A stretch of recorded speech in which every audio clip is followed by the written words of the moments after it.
ഈശോമിശിഹായ്ക്ക് സ്തുതിയായിരിക്കട്ടെ.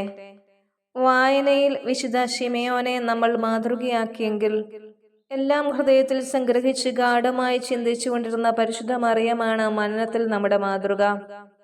പരിശുദ്ധ അമ്മയോട് ചേർന്ന് മനനത്തെക്കുറിച്ച് നമുക്ക് ചിന്തിക്കാം. മനനം അഥവാ വിചിന്തനം എന്നാൽ ഏതോ ഒന്നിനെക്കുറിച്ച് വീണ്ടും വീണ്ടും ചിന്തിച്ച് അവ എന്നോട് എന്തോ സംസാരിക്കുന്നത് ഞാൻ ശ്രവിക്കാൻ തുടങ്ങുകയാണ്. ഇവിടെ നാം വീണ്ടും വീണ്ടും ചിന്തിക്കാൻ ശ്രമിക്കുന്നത് വായനയിൽ നമ്മെ സ്പർശിച്ച ഒരു വചനമോ വചനശകലമോ ആണ്. അതിനെക്കുറിച്ചാണ് നാം മനനം ചെയ്യാൻ തുടങ്ങുന്നത്. മനനം എന്നതിനർത്ഥം വായിച്ച വചനഭാഗത്തിലൂടെ ചോദ്യങ്ങളിലൂടെ കടന്നു പോകുക, അല്ലെങ്കിൽ മറ്റൊരു വിധത്തിൽ പറഞ്ഞാൽ അതിൻ്റെ അന്തസത്തയെ തേടുക എന്നതാണ്. സെന്റ് അഗസ്റ്റിൻ പറയുന്നത് പോലെ ഹൃദയം എന്ന വായ് ഉപയോഗിച്ച് വചനത്തെ ചവച്ചരച്ച് അതിൻ്റെ സത്തും സ്വാദും ആത്മാവിന് പോഷണവും സന്തോഷവും നൽകുന്നു. അതായത് ഇവിടെ വചനം വായിൽ നിന്നും മനസ്സിലേക്ക് കടക്കുന്നു. മനനമെന്നാൽ മനസ്സിന്റെ പ്രക്രിയയാണ്. മനന പ്രക്രിയ എപ്രകാരമെന്ന് നമുക്ക് നോക്കിക്കാണാം. വായിച്ച പാഠഭാഗം എന്തൊക്കെയാണ്, എന്തുകൊണ്ടവ പ്രധാനമാണ്, എന്താണ് അവ അർത്ഥമാക്കുന്നത്, അവ എനിക്ക് എന്താണ്? സ്പർശിച്ച വചനത്തിന് മുമ്പിലിരുന്ന് നാം ചോദ്യങ്ങൾ ചോദിക്കുകയാണ്. ദൈവവചനവുമായി നാം സംഭാഷണത്തിലേക്ക് പ്രവേശിക്കുന്നു. നീ എന്നോട് എന്താണ് പറയുന്നത്?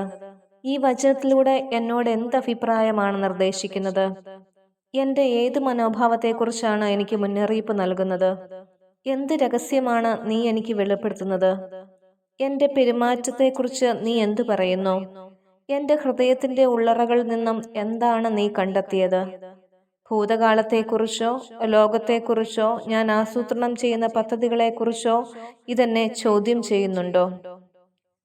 ദൈനംദിന ജീവിതത്തിലെ നമ്മുടെ ചിന്തയുടെ മാതൃകകളെ വായിച്ച വചനമാകുന്ന ലെൻസ് ഉപയോഗിച്ച് വീക്ഷിക്കുകയാണ്. മറ്റൊരു തരത്തിൽ പറഞ്ഞാൽ ഈ വചനം കൊണ്ട് നമ്മുടെ ജീവിതത്തെ ഒന്ന് ടോർച്ചടിച്ചു നോക്കുന്നത് പോലെയാണ്.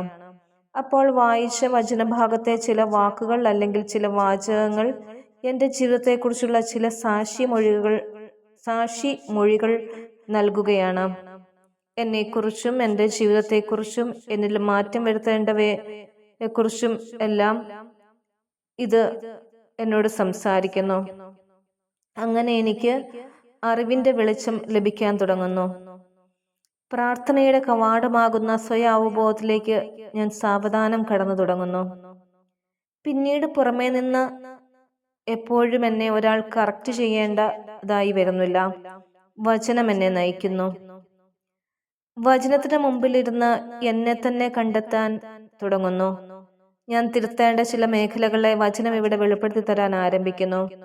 വചനത്തിന് മുമ്പിൽ ഞാൻ എന്നെ തന്നെ തുറക്കുന്നു.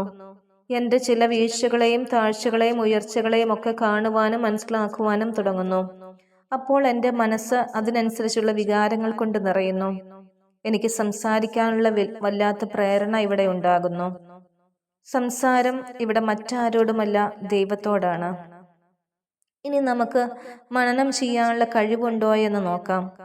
വിപരീത സാഹചര്യങ്ങളിൽ മറ്റുള്ളവരിൽ നിന്നുണ്ടാകുന്ന മുറിപ്പെടുത്തുന്ന വാക്കുകൾ, കുറ്റപ്പെടുത്തലുകൾ, തെറ്റിദ്ധാരണകൾ മുതലായവ ആവർത്തിച്ച് ചിന്തിക്കുകയും ചില നെഗറ്റീവ് വികാരങ്ങൾ നമ്മിൽ ഉണ്ടാക്കുകയും ചെയ്യുന്നുണ്ടോ? ഉണ്ടെങ്കിൽ വിചിന്തനം ചെയ്യുവാൻ നമുക്ക് കഴിവുണ്ടെന്ന് ഇത് തെളിയിക്കുന്നു.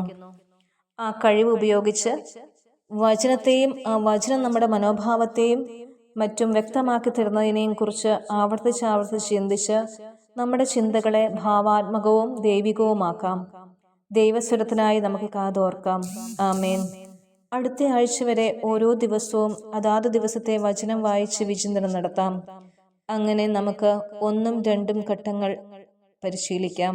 നന്ദി. ദൈവം എല്ലാവരെയും സമൃദ്ധമായി അനുഗ്രഹിക്കട്ടെ. ആമേൻ.